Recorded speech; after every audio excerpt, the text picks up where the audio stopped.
Live आ जाओ जल्दी से।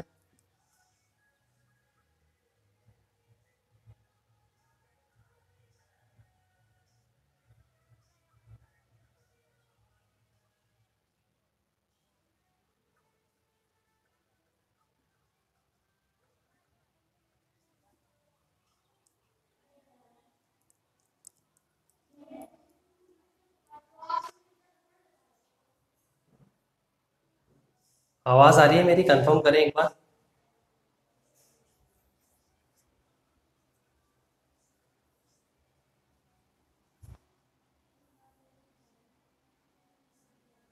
बताएं, आवाज आ रही है कि मेरी?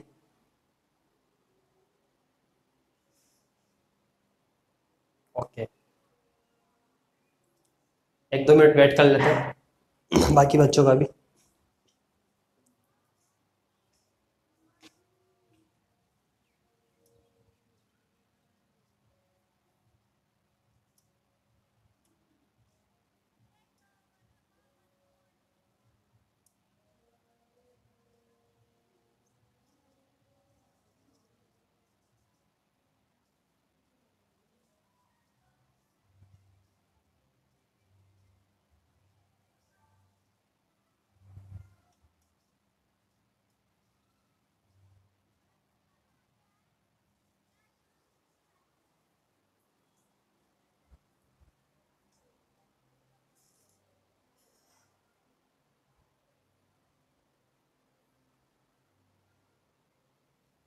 चलो स्टार्ट करते हैं क्लास।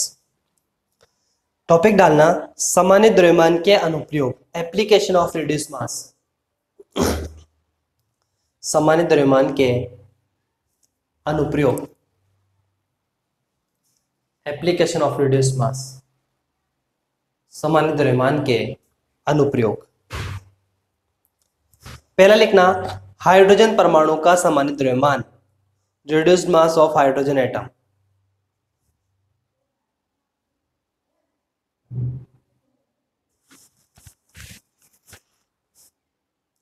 हाइड्रोजन परमाणु का सामान्य द्रव्यमान। देखो, हाइड्रोजन परमाणु में एक प्रोटॉन और एक इलेक्ट्रॉन होता है। हाइड्रोजन परमाणु में एक प्रोटॉन और एक इलेक्ट्रॉन होता है, ठीक है। और प्रोटॉन का जो द्रव्यमान है वो कितना है? mp, mass of proton. और इलेक्ट्रॉन का जो द्रव्यमान है वो कितना है? me, मास ऑफ इलेक्ट्रॉन होता है। तो जो रिड्यूस्ड मास होगा वो क्या होगा? म्यू बराबर mp into me upon mp plus me। आपको पता है म्यू बराबर कितना था? m1 m2 upon m1 plus m2, यही था। तो मैंने क्या लिखा? म्यू बराबर mp me upon mp plus mp, ठीक है। mp किसका है? Mass of proton. me क्या है? Mass of electron. तो म्यू बराबर mp me अपॉन mp में कॉमन ले लेता हूं तो 1 plus me upon mp, mp से mp कैंसिल, म्यू बराबर me upon 1 plus me upon mp, 1 plus me upon mp। आप जानते हो चूंकि me अपॉन mp बराबर कितना होता है? 1 अपॉन 1836। कैलकुलेट भी कर सकते हो आप। मास ऑफ इलेक्ट्रॉन जानते हो, मास ऑफ प्रोटॉन जानते हो, तो 1 अपॉन कितना? 1836 होता है। तो यहां पर देखें अपन कि ये me अपॉन mp का मान कितना है? 1 अपॉन 1836। ये जो मान होगा ये मान बहुत कम मिलेगा अपन को। ये मान क्या होगा? बहुत कम मिलेगा। तो मतलब इसको 1 की तुलना में अपन क्या मान लेना घंटे? 1 अपॉन 1836 बहुत कम मान होगा। 1 अपॉन 1836 से बहुत ही कम मान है। तो इस मान को अपन 1 की तुलना में क्या मान ले? नगण्य मान ले। तो आपके पास म्यू लगभग कितना बचेगा? me के बराबर। क्यों? क्योंकि इसको आपने नगण्य मान लिया। me अपॉन 1 है, मतलब me। और मास ऑफ इलेक्ट्रॉन आप जानते हो कितना होता है? 9.1 इंटू 10 की घात माइनस 31 किलो, ठीक है। तो लिखें इसमें। टॉपिक था, मैं वापस रिपीट कर देता हूं एक बार। सामान्य द्रव्यमान के अनुप्रयोग, application of reduced mass, application of reduced mass, सामान्य द्रव्यमान के अनुप्रयोग। पहला था इसमें हाइड्रोजन परमाणु का सामान्य द्रव्यमान, reduced mass of hydrogen atom, सम्मानित द्रव्यमान, हाइड्रोजन परमाणु का सम्मानित द्रव्यमान। इसमें लिखना हाइड्रोजन परमाणु में, दैट मीन्स हाइड्रोजन एटम में, हाइड्रोजन परमाणु में एक प्रोटॉन व एक इलेक्ट्रॉन होता है, एक प्रोटॉन व एक इलेक्ट्रॉन होता है। प्रोटॉन का द्रव्यमान mp, प्रोटॉन का द्रव्यमान mp तथा इलेक्ट्रॉन का द्रव्यमान me है, तथा इलेक्ट्रॉन का द्रव्यमान me है। तब सामान्य द्रव्यमान रिड्यूस्ड मास म्यू बराबर mp upon me upon mp plus me। आप जानते हो ना प्रोटॉन का द्रव्यमान कितना होता है, प्रोटॉन और न्यूट्रॉन का द्रव्यमान लगभग बराबर होता है। कितना होता है 1.67 इंटू 10⁻⁻27 किलोग्राम, और इलेक्ट्रॉन का 9.1 इंटू 10⁻31 किलोग्राम। तो ये लिख लें आप।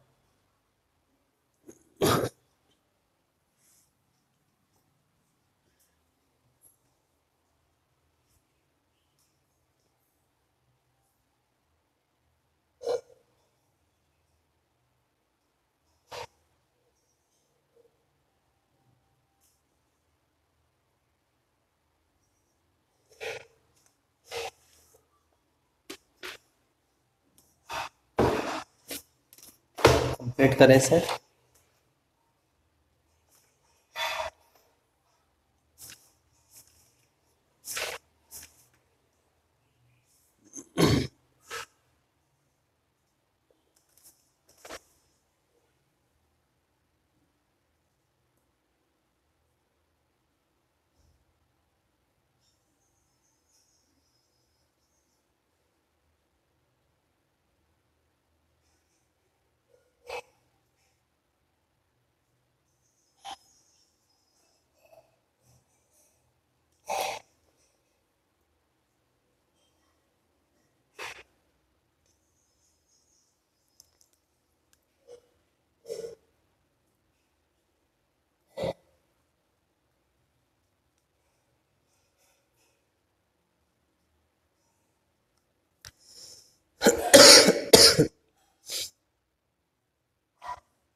हो गया। ओके, फिर लिखें ड्यूट्रॉन का सामान्य द्रव्यमान, reduced mass of deuteron, deuteron है ना,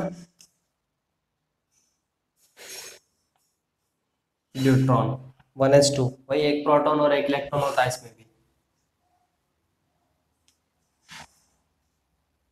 एक प्रोटॉन एक न्यूट्रॉन, 1s2 है ना, तो न्यूट्रॉन 2 - 1 1। ड्यूट्रॉन का सामान्य द्रव्यमान, देखो ड्यूट्रॉन में क्या होता है, एक प्रोटॉन और एक न्यूट्रॉन होता है, तो उसका जो सामान्य द्रव्यमान है म्यू बराबर, प्रोटॉन का सामान्य द्रव्यमान, प्रोटॉन का जो मास होता है mp, और न्यूट्रॉन का कितना होता है mn, mp प्लस mn, और ये mp प्लस mn। ठीक है, अब आप जानते हो कि mp और mn दोनों क्या होते हैं, बराबर होते हैं, तो फिर म्यू बराबर, अगर आप mn की जगह mp रखोगे तो mp का स्क्वायर अपॉन 2mp, तो एक mp से mp कैंसिल हो जाएगा, कितना आएगा mp अपॉन 2 आ जाएगा, कितना आ जाएगा mp अपॉन 2 आ जाएगा। ठीक है, या ऑब्लिक लगा दूं क्या, ऑब्लिक लगा देता हूँ, बटा मत समझना, ऑब्लिक लगा रहा हूँ मैं, mn अपॉन 2, या क्या जाएगा mn upon 2। Mass of mn आप जानते हो या mp का आप जानते हो, तो ये आएगा 0.836, इसको कैलकुलेट करोगे 0.836 इंटू 10⁻⁻27 किलोग्राम। ठीक है, इस बात का मतलब ये है कि ड्यूट्रॉन का जो सामान्य द्रव्यमान है, ठीक है, वो लगभग प्रोटॉन या न्यूट्रॉन के सामान्य द्रव्यमान का आधा है। आधा 1/2 MP 1/2 N। लिखें ये बात डायरेक्ट लिख लें।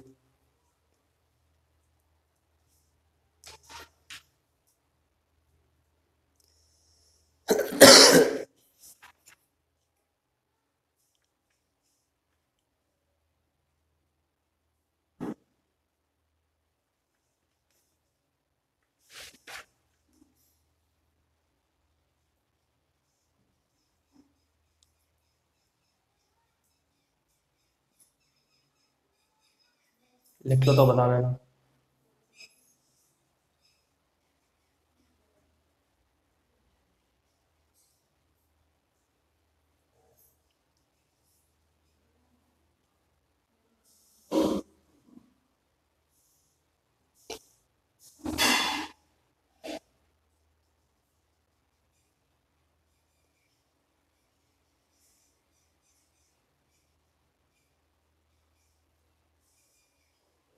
न्यूट्रॉन के सामान्य द्रव्यमान को यूं भी पूछ सकते हो आपसे, न्यूट्रॉन प्रोटॉन का सामान्य द्रव्यमान है ना, न्यूट्रॉन प्रोटॉन का सामान्य द्रव्यमान।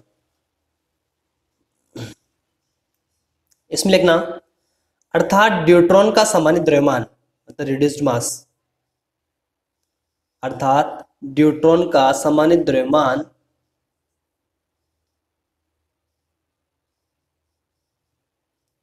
प्रोटॉन व न्यूट्रॉन के सामान्य द्रव्यमान का,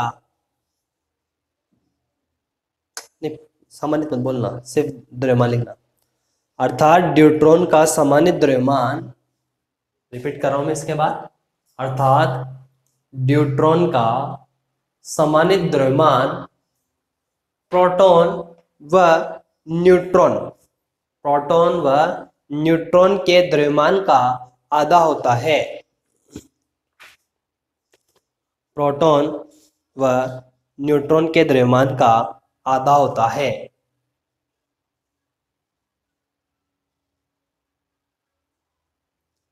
ठीक है,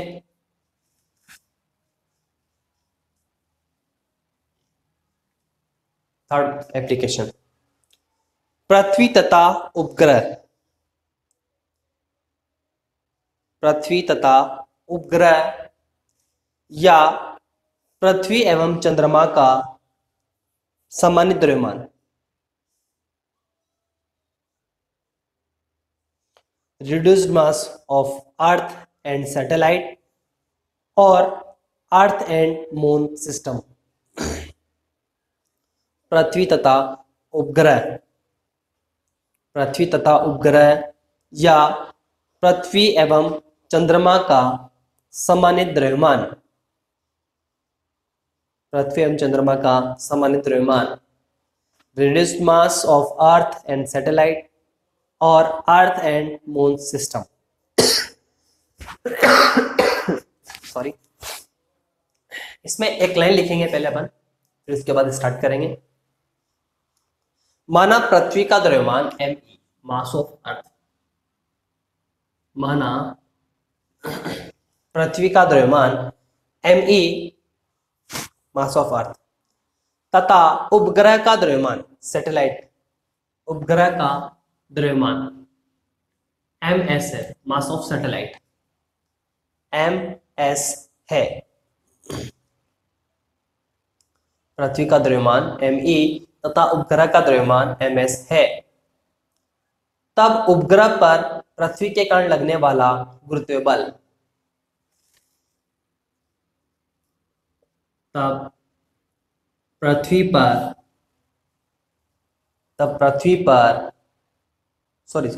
तब उपग्रह पर, वापस रिपीट कर रहा हूं, तब उपग्रह पर मतलब सैटेलाइट पर पृथ्वी के कारण लगने वाला बल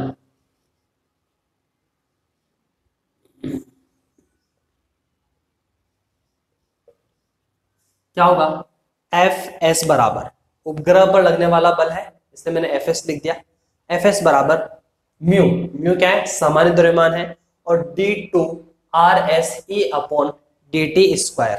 ठीक है, SE का मतलब क्या है, पृथ्वी के सापेक्ष उपग्रह का स्थिति सदिश, पृथ्वी के सापेक्ष उपग्रह का स्थिति सदिश। चाहो तो आप इसको वेक्टर फॉर्म में लिखोगे तो इस तरह से वेक्टर लगा दो, पृथ्वी के सापेक्ष उपग्रह का स्थिति सदिश है।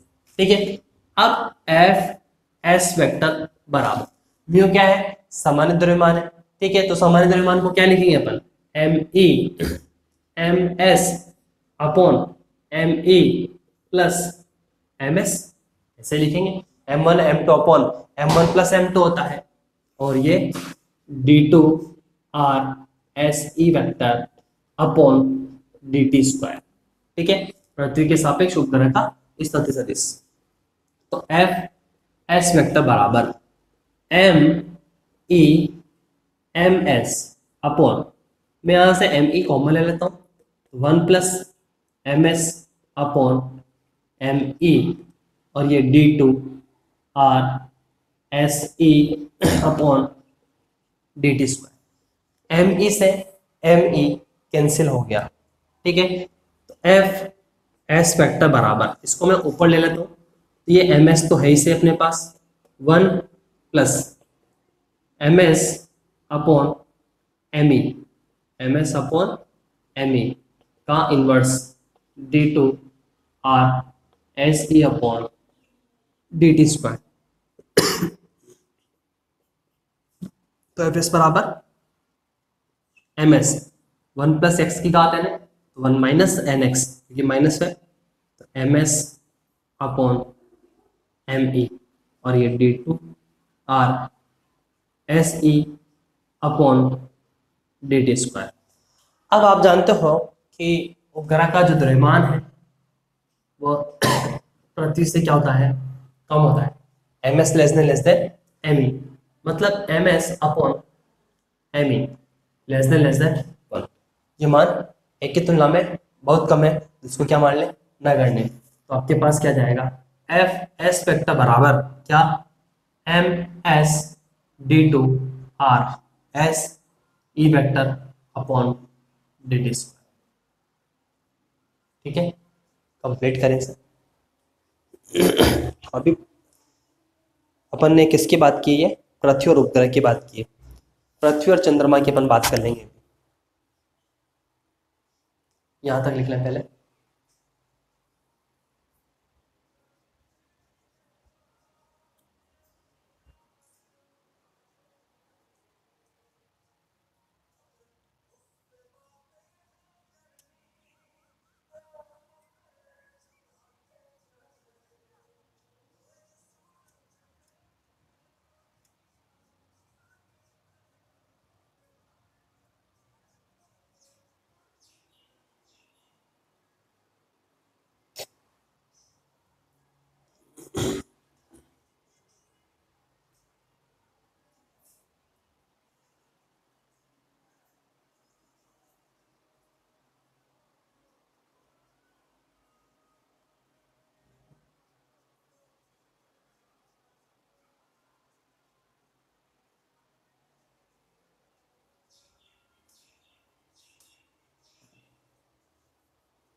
लिख लिया क्या, बताएं।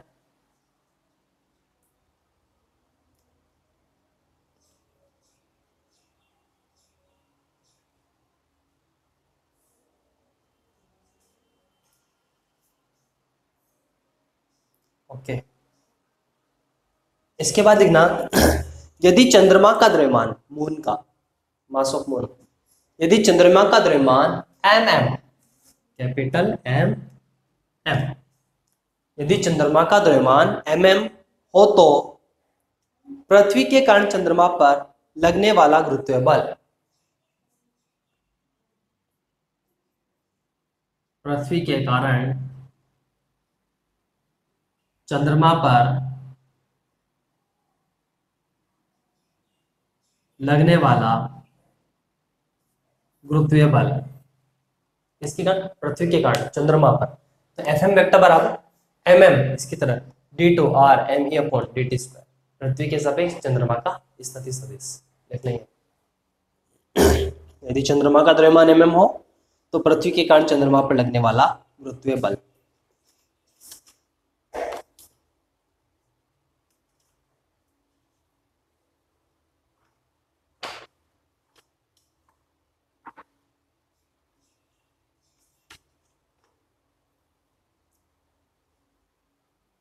हो गया, इसलिए तो ये एप्लीकेशन कंप्लीट होगी अपनी।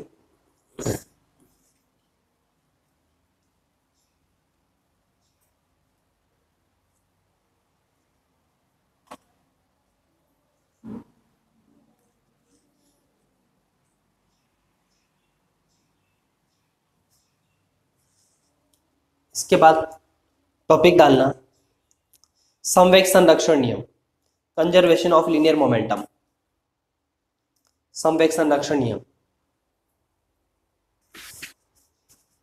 समवेग संरक्षण नियम।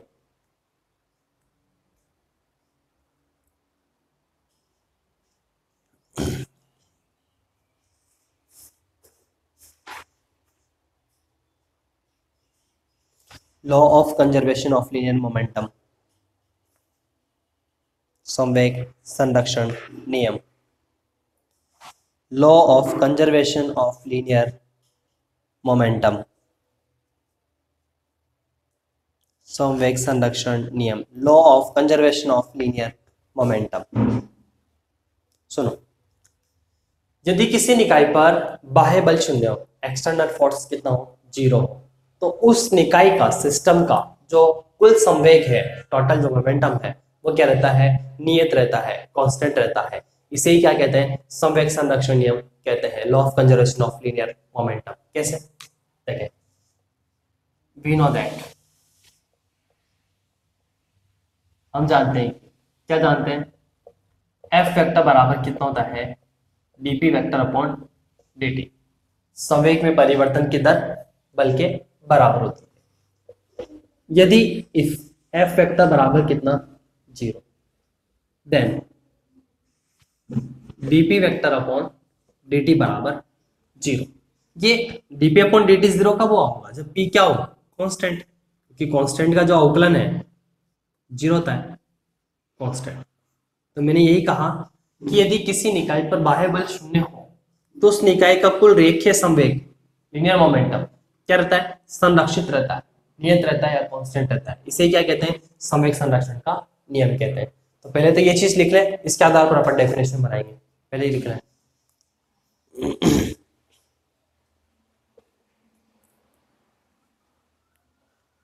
नियत या संरक्षित बात एक ही है, कांस्टेंट या कंजर्वेशन।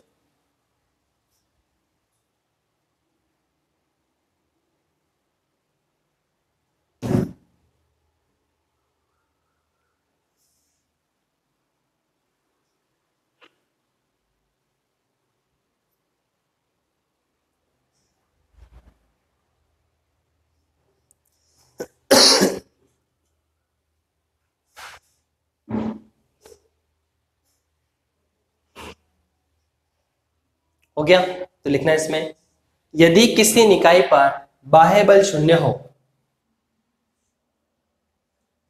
निकाय का मतलब सिस्टम, निकाय का मतलब सिस्टम, यदि किसी निकाय पर बाह्य बल शून्य हो, एक्सटर्नल फोर्स 0, एक्सटर्नल फोर्स बोल दो, यदि किसी निकाय पर बाह्य बल शून्य हो तो उसका कुल रेखीय संवेग,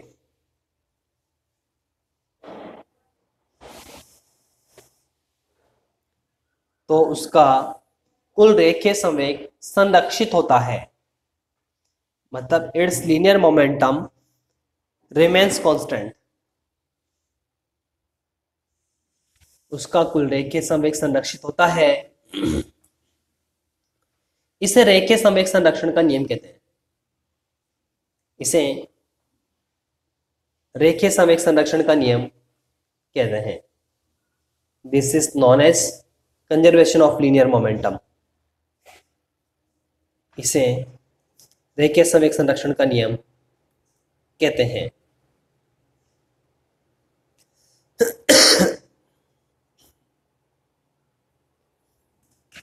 देखो, इसके बाद टॉपिक आता है टक्कर, कॉलिजन। कॉलिजन, टक्कर पढ़ी होगी आपने 11th क्लास में। टक्कर पढ़ी कि नहीं पढ़ी? पढ़ी होगी, हमें पता नहीं है। हाँ, चलो टॉपिक डाल लें, टक्कर, collision.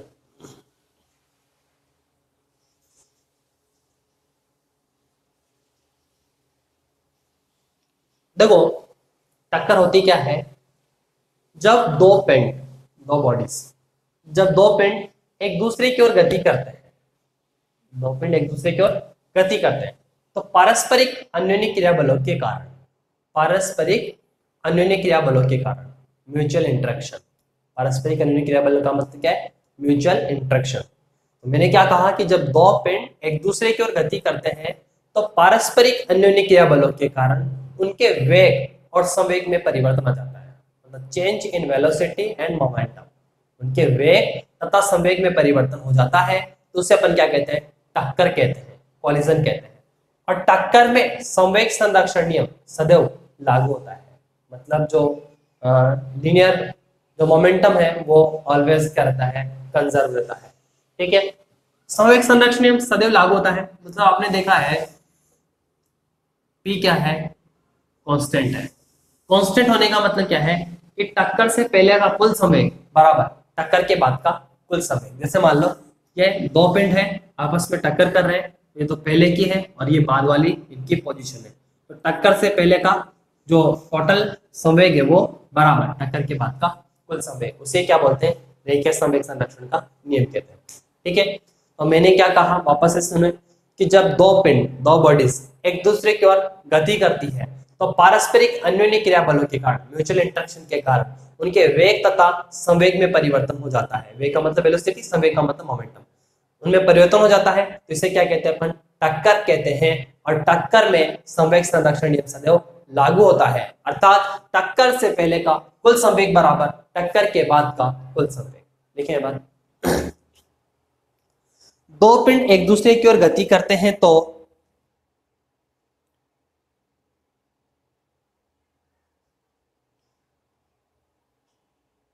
when two bodies move towards each other, दो पिंड एक दूसरे की ओर गति करते हैं तो पारस्परिक अन्योन्य क्रिया बलों के कारण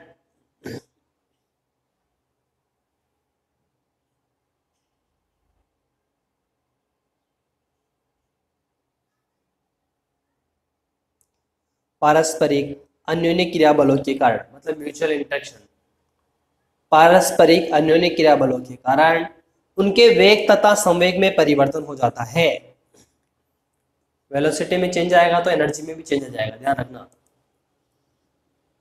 दो पिंड एक दूसरे की ओर गति करते हैं तो पारस्परिक अन्योन्य क्रिया बलों के कारण उनके वेग तथा संवेग में परिवर्तन हो जाता है, तो इसे टक्कर कहते हैं। दो पिंड एक दूसरे की ओर गति करते हैं तो पारस्परिक अन्योन्य क्रिया बलों के कारण उनके वेग तथा संवेग में परिवर्तन हो जाता है, तो इसे टक्कर कहते हैं। वेग का मतलब वेलोसिटी, संवेग का मतलब मोमेंटम, परिवर्तन का मतलब चेंज। टक्कर में संवेग संरक्षण नियम सदैव लागू होता है। टक्कर में संवेग संरक्षण नियम सदैव लागू होता है।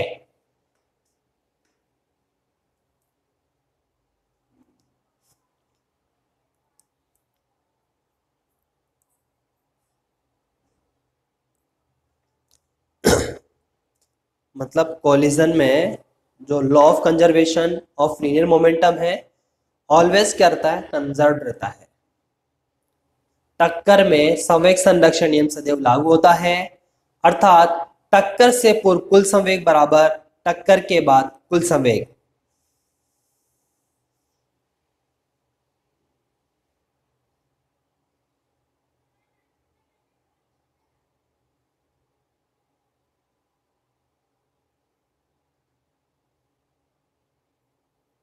अर्थात टक्कर से पूर्व कुल संवेग मतलब टोटल मोमेंटम बिफोर कोलिजन बराबर टोटल मोमेंटम आफ्टर कोलिजन। अर्थात टक्कर से पूर्व कुल संवेग बराबर टक्कर के पश्चात कुल संवेग।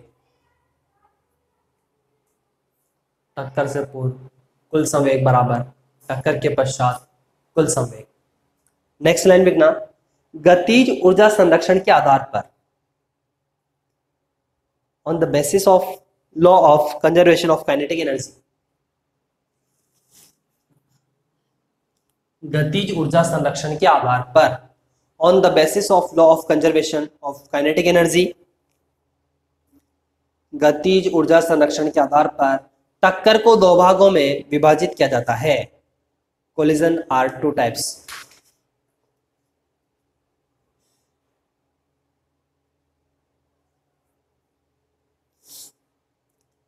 On the basis of law of conservation of kinetic energy, collision are two types. गतिज ऊर्जा संरक्षण के आधार पर टक्कर को दो भागों में विभाजित किया जाता है। पहला है प्रत्यास्थ टक्कर, इलास्टिक कोलिजन।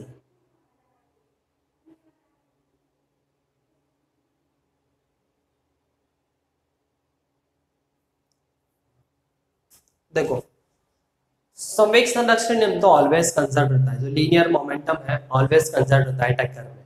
अब अपन पढ़ रहे हैं इलास्टिक कोलिजन, मतलब प्रत्यास्थ टक्कर पढ़ रहे हैं। तो होता क्या है, वह टक्कर जिसमें संवेग संरक्षण के साथ साथ गतिज ऊर्जा का भी संरक्षण होता है, मतलब काइनेटिक एनर्जी भी कंजर्व हो, तो वो क्या कहलाती है, प्रत्यास्थ टक्कर कहलाती है। तो मैंने क्या कहा कि वह टक्कर जिसमें संवेग संरक्षण के साथ साथ गतिज ऊर्जा का भी संरक्षण होता है प्रत्यास्थ टक्कर कहलाती है। ठीक है, जो अपने पास संवेग संरक्षण नियम है, मतलब कंजर्वेशन ऑफ लीनियर मोमेंटम है, वो तो ऑलवेज कंजर्व है कोलिजन में, टक्कर में। बट अगर काइनेटिक एनर्जी भी कंजर्व होती है तो वो क्या कहलाती है, इलास्टिक कोलिजन कहलाती है। तो लिखेंगे, वह टक्कर जिसमें संवेग संरक्षण के साथ साथ, वह टक्कर जिसमें संवेग संरक्षण के साथ साथ गतिज ऊर्जा का भी संरक्षण होता है।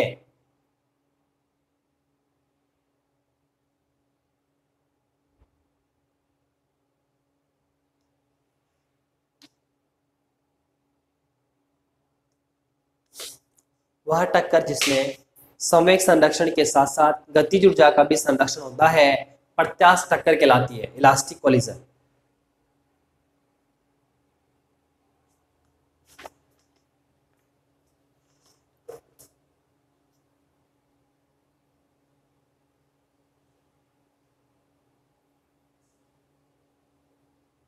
फिर लिखना, अप्रत्यास्थ टक्कर, इनइलास्टिक कोलिजन, इनइलास्टिक कोलिजन, अप्रत्यास्थ टक्कर।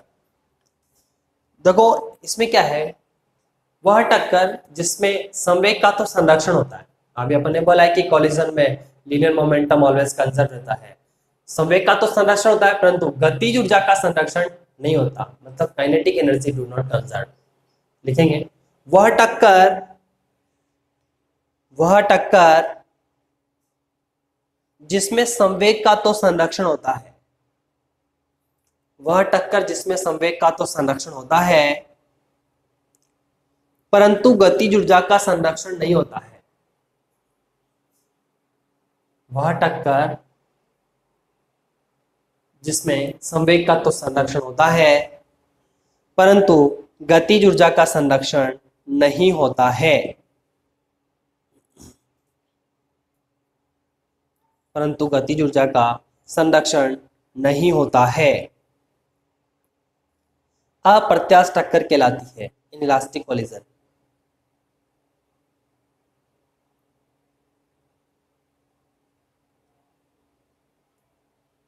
अप्रत्यास्थ टक्कर कहलाती है वह टक्कर जिसमें संवेग का तो संरक्षण होता है परंतु गतिज ऊर्जा का संरक्षण नहीं होता है, अप्रत्यास्थ टक्कर कहलाती है। ठीक है, नेक्स्ट लाइन लिखना, पिंडों के वेगों की दिशा के आधार पर टक्कर को दो भागों में विभाजित किया जाता है। On the basis of direction of velocity collision are two types. पिंडों के वेगों की दिशा के आधार पर, पिंडों के वेगों की दिशा के आधार पर, on the basis of direction of velocity टक्कर को दो भागों में विभाजित किया जाता है। Collision are two types.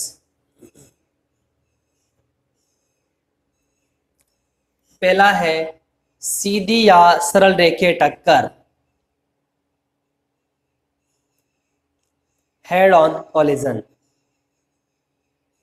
Head on collision, सीधी या सरल रेखीय टक्कर।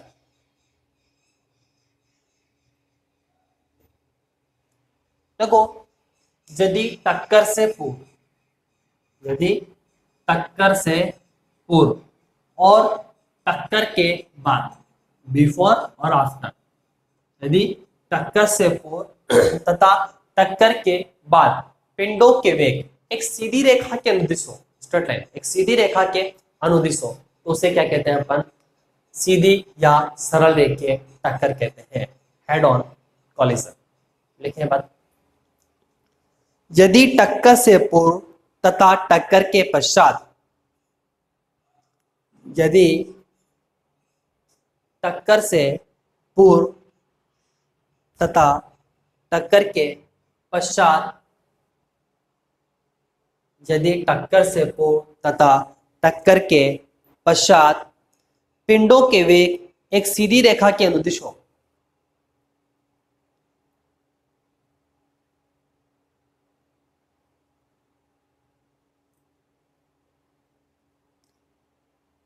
in the direction of particles before and after collision is at a straight line, then this type of collision is known as head-on collision.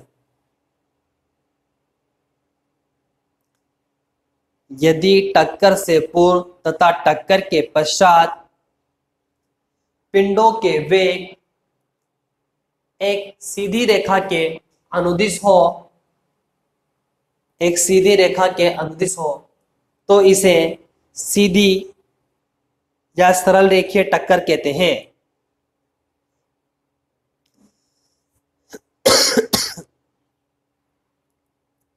फिर लिखना, तिर्यक टक्कर, oblique Q collision, oblique Q collision. देखो, यदि टक्कर से पूर्व अथवा टक्कर के बाद पिंडों के वेग अलग अलग रेखा के अनुदिश हो, यदि टक्कर से पूर्व तथा टक्कर के पश्चात अथवा दोनों ही स्थितियों में पिंडों के जो वेग है वो अलग अलग दिशा के अनुदिश हो, तो उसे क्या कहते हैं अपन? तिर्यक टक्कर कहते हैं। लिखेंगे, यदि टक्कर से पूर्व तथा टक्कर के पश्चात, before collision and after collision, यदि टक्कर से पूर्व तथा टक्कर के पश्चात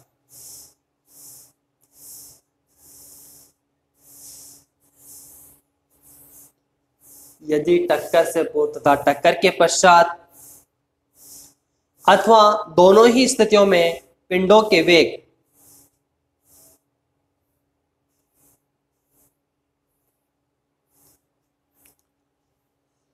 यदि टक्कर से पूर्व तथा टक्कर के पश्चात अथवा दोनों ही स्थितियों में, बोथ कंडीशन, दोनों ही स्थितियों में पिंडों के वेग अलग अलग रेखा के अनुदिश हो,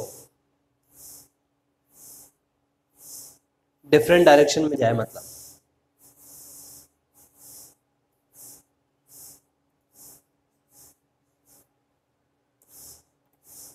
if the direction of particle before and after collision is in different direction, then this type of collision is known as oblique collision.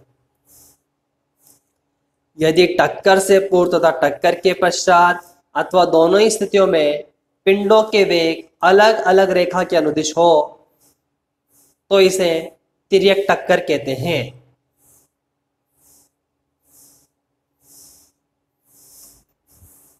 तो इसे तिर्यक टक्कर कहते हैं। ठीक है, इसके बाद नेक्स्ट टॉपिक डालना प्रयोगशाला निर्देश तंत्र, लेबोरेटरी फ्रेम ऑफ रेफरेंस।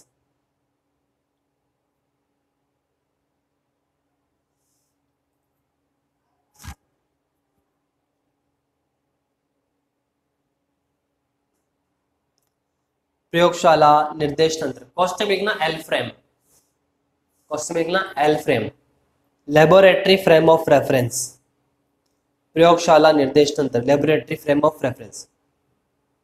देखो, किसी भी पार्टिकल की संपूर्ण स्थिति का अध्ययन करने के लिए आवश्यक निर्देश तंत्र क्या कहलाता है? प्रयोगशाला निर्देश तंत्र कहलाता है। जैसे अभी अपन ने पार्टिकल का पोजीशन वेक्टर कैलकुलेट किया, उसकी वेलोसिटी निकाली, उसके लिए अपन ने एक्सेलरेशन निकाला, तो पार्टिकल की संपूर्ण स्थिति का अपन ने अध्ययन कर लिया। तो वो वाला जो फ्रेम ऑफ रेफरेंस था जो अपन स्टार्टिंग में पढ़ा था, वो क्या है? लेबोरेटरी फ्रेम ऑफ रेफरेंस है, मतलब प्रयोगशाला निर्देश तंत्र है। तो मैंने क्या कहा कि किसी कण की संपूर्ण स्थिति का अध्ययन करने के लिए आवश्यक निर्देश तंत्र को क्या कहते हैं? प्रयोगशाला निर्देश तंत्र कहते हैं। ठीक है, लिखिए बस, किसी कण की संपूर्ण स्थिति का अध्ययन करने के लिए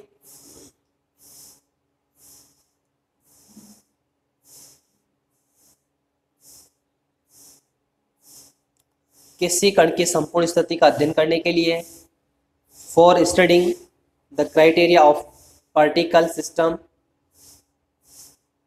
needed from of reference is known as laboratory frame of reference और एल फ्रेम। किसी कण की संपूर्ण स्थिति का अध्ययन करने के लिए आवश्यक निर्देश तंत्र, किसी कण की संपूर्ण स्थिति का अध्ययन करने के लिए आवश्यक निर्देश तंत्र प्रयोगशाला निर्देश तंत्र कहलाता है। For studying the criteria of particle system needed frame of reference is known as laboratory frame of reference और L frame। किसी कण की संपूर्ण स्थिति का अध्ययन करने के लिए आवश्यक निर्देश तंत्र प्रयोगशाला निर्देश तंत्र कहलाता है। फिर लिखना दूसरा, द्रव्यमान केंद्र निर्देश तंत्र, क्वेश्चन लिखना C frame, centre of mass frame of reference, question लिखना सी फ्रेम, द्रव्यमान केंद्र निर्देश तंत्र।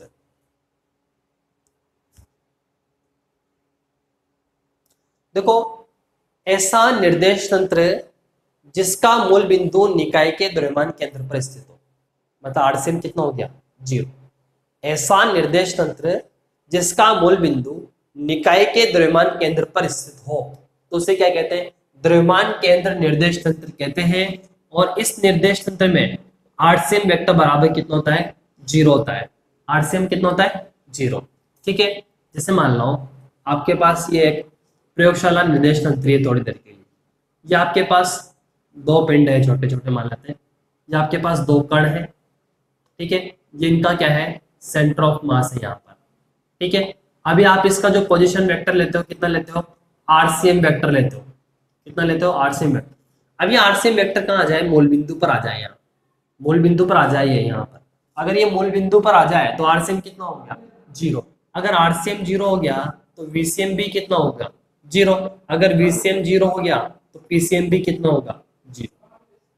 वीसीएम वेलोसिटी, पीसीएम संवेग है, इसलिए इसको क्या कहते हैं? शून्य संवेग तंत्र भी कहते हैं। जब मैं लेबोरेटरी फ्रेम ऑफ रेफरेंस पढ़ाऊंगा तो वहां पर आपको centre of mass frame of reference में पढ़ाऊंगा मैं, तो वहां पर प्रूफ कर दूंगा। इसको लिखेंगे इसमें द्रव्यमान केंद्र निर्देश तंत्र में। क्वेश्चन लिख लिया सी फ्रेम, ऐसा निर्देश तंत्र ऐसा निर्देश तंत्र जिसका मूल बिंदु निकाय के द्रव्यमान केंद्र पर स्थित हो।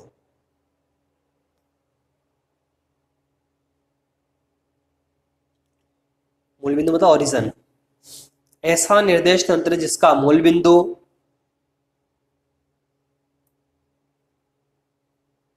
such for in which origin is situated at center of mass is known as C frame,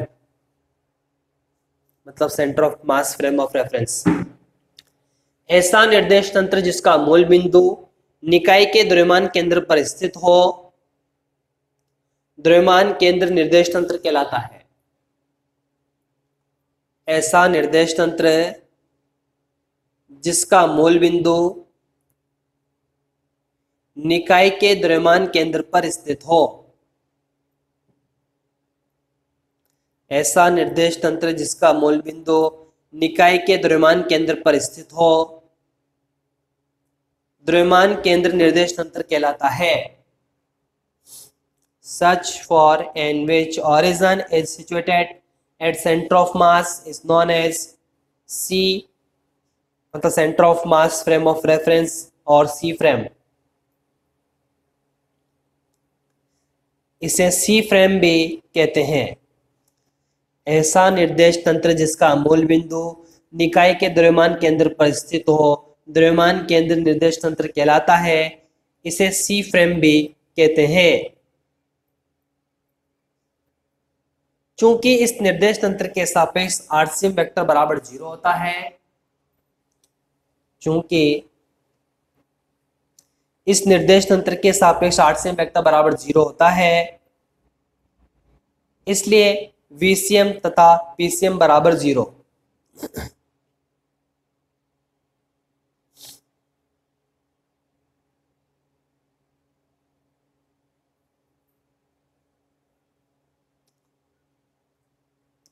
अतः इसे शून्य संवेग निर्देश तंत्र भी कहते हैं।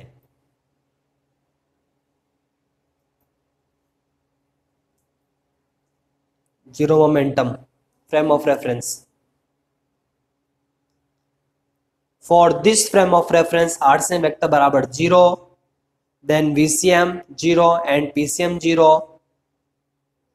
This is known as zero momentum frame of reference. अतः इसे शून्य संवेग निर्देश तंत्र भी कहते हैं। अतः इसे शून्य संवेग निर्देश तंत्र भी कहते हैं। ठीक है, आज के लिए इतना ही, बाकी अपन कल पढ़ेंगे। ओके, क्लास फिनिश कर दूं मैं।